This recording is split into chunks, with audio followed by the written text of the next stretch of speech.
Senhoras e senhores, muito boa tarde, sejam bem-vindos a mais um Mindsec, essa edição semanal no qual nós trazemos sempre um patrocinador abordando um tema importante para o nosso mercado. Agradeço a todos a presença aí, espero que vocês curtam bastante o que a gente vai abordar hoje, tá? Hoje o nosso webinar do Mindsec é oferecido pela NetBR e o tema é Cian e Open Bank, desafios, FAP e CIBA. Espero que vocês curtam bastante. Eu tenho alguns avisos aqui para a gente iniciar tá, o nosso bate-papo. Primeiramente, agradecer a NetBR por isso, por estar patrocinando o nosso webinar. Agradecer também ao Rafael Saraiva, que é quem vai estar ministrando aqui uma talk para a gente, explicando um pouco sobre o tema. E os nossos painelistas também, o Eric Shimoda e o Evaldo. Eu vou falar um pouco sobre eles, os cargos, eles vão estar participando do painel, batendo um papo mais à frente, tá? Depois da nossa apresentação. E alguns avisos aqui importantes do nosso webinar. As perguntas podem ser enviadas no chat, tá? Vamos responder durante o painel. Então, se você tiver alguma dúvida da talk do Rafael, pode encaminhar no chat. Durante o nosso bate-papo, a gente vai estar respondendo.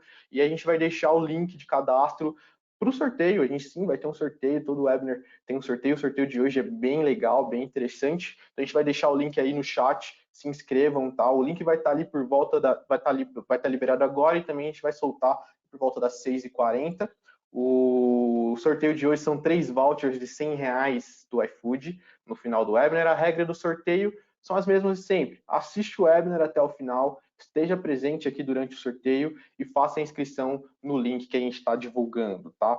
Então, eu vou chamar aqui para a gente iniciar o nosso bate-papo, o nosso tema, o Rafael Saraiva, ele que é Innovation Tech Leader da NetBR.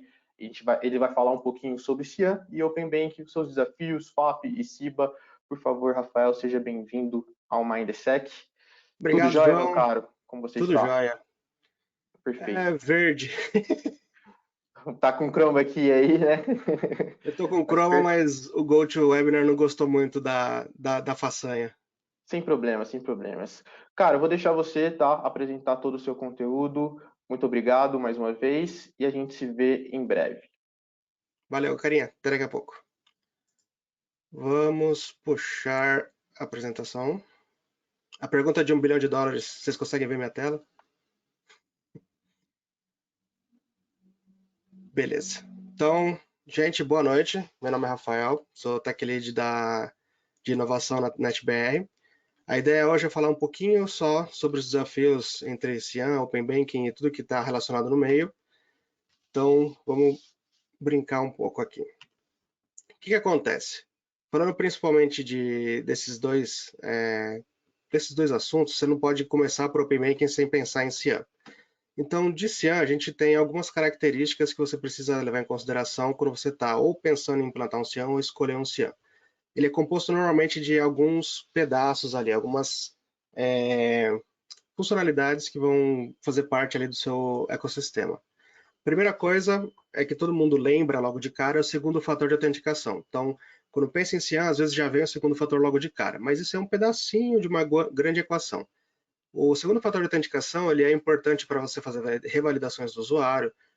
Às vezes algumas empresas trabalham até com mais de 2 fatores de autenticação, então o primeiro fator sendo a senha, o segundo fator sendo um token, mas você pode ter um alcance maior em vários fatores para você poder escolher, putz, agora eu vou usar a biometria facial, mas se eu duvidar de qualquer coisa eu vou usar um token de 6 dígitos, ou então se o cara tiver nesse canal ele vai usar esse token, se ele tiver no outro canal ele vai usar outro sistema, então é bem mais divertido do que só um segundo fator de autenticação.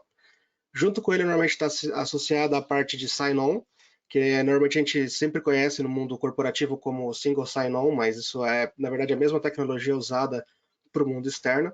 A parte de sign-on é muito atrelada aos estándares de autenticação que foram criados no mercado, então de lá de trás do bom e velho LDAP até um pouco da Microsoft usando Kerberos, e aí você vai para as coisas mais modernas, que nem SAML, que já não é mais tão moderno, mas ainda é muito utilizado, até chegar no OpenID Connect, que seria o topo da linha nos dias de hoje, que é o cara que faz meio que 99% da internet deve rodar em OpenID, se não mais. Então, quando você pensa em tudo que você usa no dia a dia, Netflix, Facebook, não só coisas de entretenimento, mas também algumas telecoms, você já vê a presença de OpenID, e agora os bancos todos entrando na linha de OpenID, principalmente por conta dos requerimentos de Open Banking, você vê que esse negócio tá se estandarizando cada vez mais. Aí um pouco mais dentro de casa, você tem sempre um diretório para sustentar tudo isso. Normalmente é onde você vai ter todas as relações entre as entidades ali na sua plataforma de CIAM. Essa é a parte que deixa a coisa mais flexível e mais divertida, entre aspas, para o usuário final. Então, aquelas relações de responsabilidade ou de permissionamento que você vê entre entidades, por exemplo, eu tenho uma conta no Spotify que tem, sei lá, direito a ter conta família, e a minha esposa, meus filhos têm contas também. Então, eu dou o meu recurso como permissão de acesso para os outros membros da família. Tudo isso são características que o OpenID pode fornecer e você pode ir melhorando a experiência do usuário ou até a experiência de uso do seu produto em cima de uma plataforma de CIAM. Aí algumas coisas não tão comuns, mas importantes tanto quanto, são as proteções de API. Então, quando você expõe as APIs com esse contexto de Open Banking ou não só com a parte de CIAM também, você pode fazer uma proteção em cima disso, não só usando os recursos mais tradicionais, como introspecção e tudo mais, mas detectando ataques mais avançados em cima das suas APIs, como API scrapping, que é o cara tentar achar todos os endpoints que seu serviço provê, ou então tentar reutilizar um token de um terceiro para acessar o recurso dentro do seu ambiente.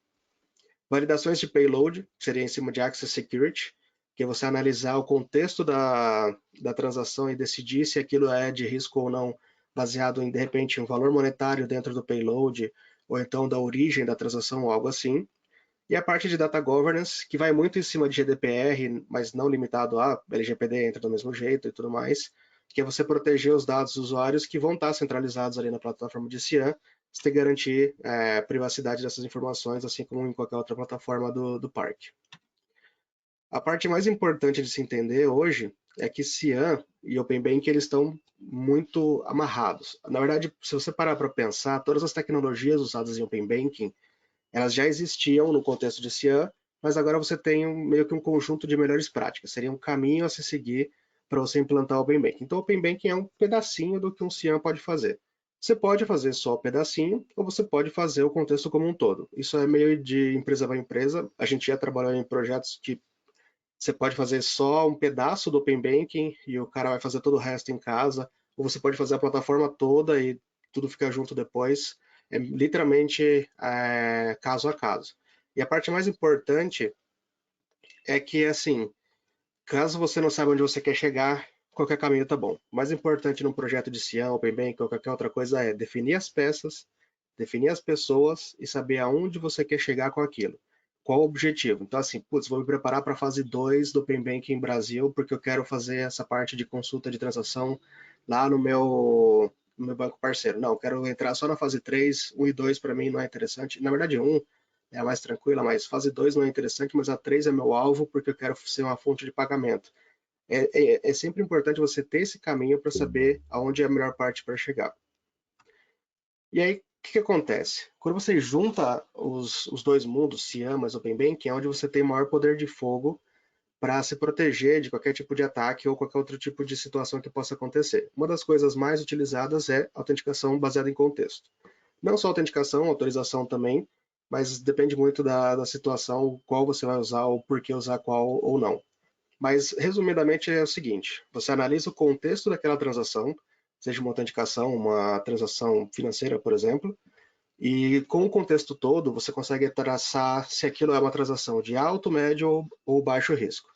Alto risco, meu, eu não quero nem saber, esquece essa transação, eu vou deixar ela para lá e um abraço. Médio risco? Tá, eu estou suspeitando de alguma coisa aqui que pode ser fraude, então eu peço um segundo fator de autenticação. Aí qualquer ideia de pedir sobre contexto, eu não onero a experiência do usuário, porque eu poderia colocar 3 fatores de autenticação para todas as transações, mas eu quero desistir de usar o meu produto, porque ia ser literalmente um porre para o usuário. Então eu consigo colocar isso um pouco mais flexível para ser seguro o suficiente, mas também não onerar a parte de experiência do usuário final. Ou também eu posso ter uma situação corriqueira, o cara faz a mesma transação sempre, mesmos origens e destinos, mesmo o client que ele está usando, eu posso aprovar direto falando assim, não, isso aí está parte dentro do que é normal para esse usuário, então eu vou deixar isso passar numa boa. Normalmente isso é desenhado na forma de uma Authentication Tree, que você vai tomando várias decisões de acordo com a situação. Então, avalia o device, avalia o, a origem, avalia qual que é a origem e destino, se for uma transação financeira, avalia se o código de barras do boleto está correto, eu já vi um cenário desse num cliente nosso. Tudo isso faz parte dessa pré-análise contextual que vai falar se aquela transação está ok ou não, gerar um score em cima da transação e permitir negar ou solicitar o segundo fator. Aí, juntando todos esses pontos, a gente começa a entrar um pouco já no que o Open Banking exige dos bancos nacionais. Você vai ter aí o grande sigla do momento, FAP, Financial Grade APIs. Isso já não é tão novo assim. A FAP já existe, acho que desde do lançamento do Open Banking de UK, que eu acho que foi o primeiro. E ela tem algumas regrinhas do que a gente precisa fazer em termos de proteção da nossa plataforma para poder ser um agente autorizado, um agente certificado FAP, que é o que o Banco Central precisa para o banco entrar no Open Bank Brasil. Basicamente, são esses itens que vocês estão vendo aqui, meio resumido, mas seria, por exemplo, autenticação baseada sempre em JWT, que é um formato mais seguro de transmissão de dados, autenticação feita com um certificado, então é o bom e velho MTLS que a gente já usava em outros cenários, como por exemplo Service Mesh e coisas do gênero, mas nesse caso já mais focado para essas transações entre instituições financeiras. Certificado de Bound Access Token, que é uma das funcionalidades mais simples e que resolve vários problemas, que é você amarrar o certificado, amarrar o JWT, os tokens gerados, com a entidade que solicitou ele. Então, por mais que o cara consiga interceptar um token, ele não vai conseguir usar isso para nada, porque a plataforma de Cian vai negar a introspecção daquele token ou o acesso àquele recurso.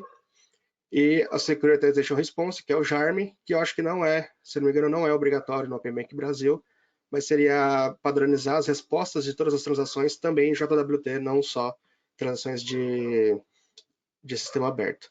Um outro ponto que talvez seja o mais interessante para uso e experiência do usuário é o Client Initiated Backchain Authentication, que é o CIBA, que ele pode ser usado em 3 modos. Normalmente a galera usa no modo ping ou pooling, mas seria mais ou menos quando você faz uma transação, você precisa de uma verificação do usuário, você pode mandar por um canal secundário uma chamada de autorização para o seu usuário final. Seria meio que uma chamada de segundo fator. É mais ou menos o que a Google faz quando você está entrando no browser e você fala assim, putz, você nunca logou nesse computador, ele manda lá uma chamada no seu celular falando se é você sim ou não. É a mesma ideia, só que você pode usar isso para qualquer coisa. Qualquer tipo de canal pode fazer uma chamada para o Authorization Server pedindo uma verificação do usuário, usando qualquer um desses 3 modos, pull, ping ou push.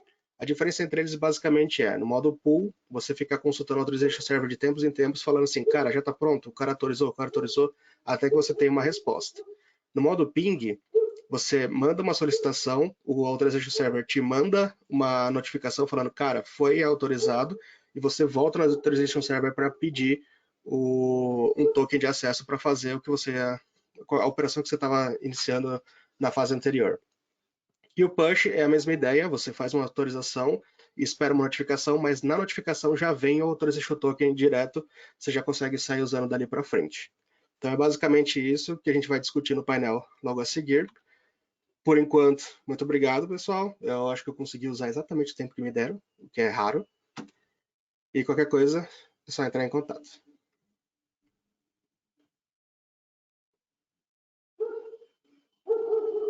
Perfeito, Rafael. Muito obrigado aí pela sua apresentação.